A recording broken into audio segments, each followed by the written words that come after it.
We all long for the world to be good, for people to live in peace, act with love and justice. But there's a problem.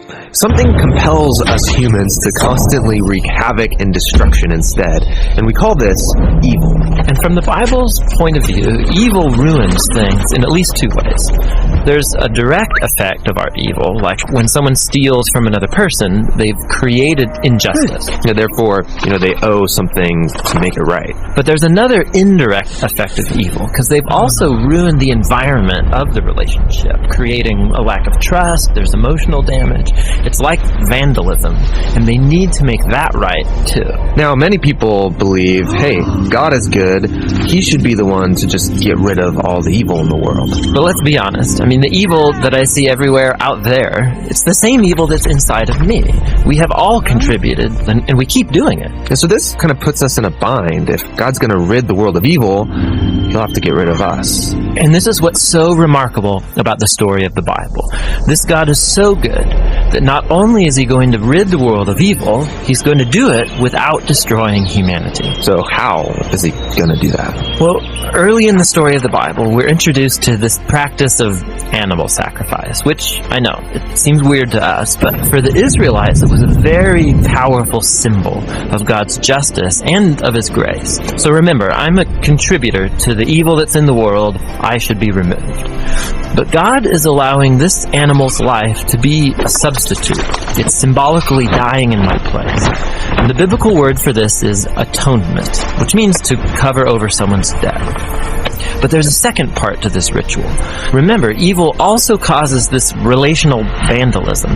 And in the Bible, this idea is described as polluting or defiling the land and making it unclean. So the priest would symbolically wash away the vandalism by sprinkling the animal's blood in different parts of the temple. So the animal's blood is cleaning things? Well, remember, this is a symbol, and it's a symbol that we're not used to. The blood represents life. And the sprinkling of the blood is this representation of how God is cleaning away these indirect consequences of evil in their community. In the Bible, this process is called purification. And so the temple and the land now become a clean space where God and His people can live together in peace.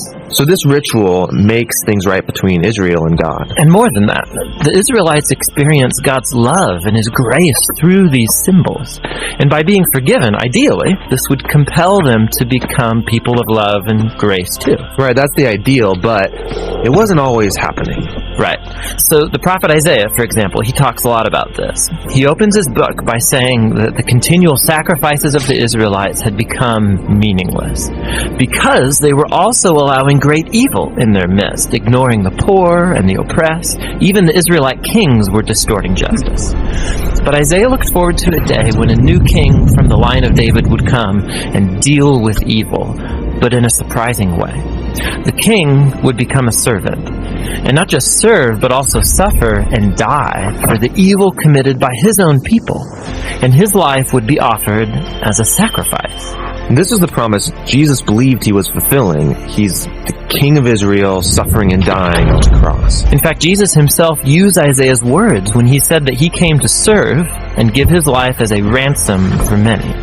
And that word ransom refers to a sacrifice of atonement. And so all over the New Testament, we hear about how Jesus' death was an atoning sacrifice for us. It covered the debt that humans owe God for contributing to all of the evil and death in this world. But the New Testament authors also talk about Jesus' death as providing purification. And so we hear about Jesus' blood as a symbol of His life, having this ability to wash away the vandalism that evil has caused in us and around us, so we can now live at peace with God. So that's the meaning behind Jesus' death. But there's more to the story. Yeah, the New Testament makes this powerful claim that Jesus' death was not final. He rose from the dead. And so He's the sacrifice who broke the power of death and evil, which means that He lives on to offer His life to anyone who will accept it. He is the perfect sacrifice to which all the previous sacrifices were pointing all along. So because of Jesus, the early Christians stopped participating in the ritual of animal sacrifice. But they were given new rituals.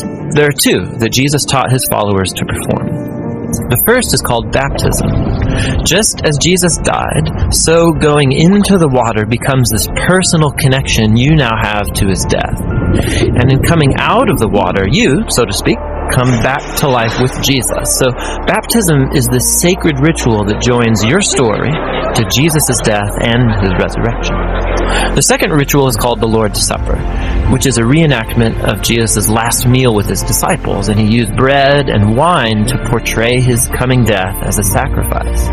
And so now, followers of Jesus, they take the bread and the cup regularly to remember and to participate in the power of Jesus' death and in his life. So these rituals, they remind us of God's love and encourage us to live a life of love and grace. But they do more than that. They connect us to a new life source. The very power that brought Jesus back from the dead is the same power that can deal with the evil in our own lives and transform us into people who lead lives of love and peace.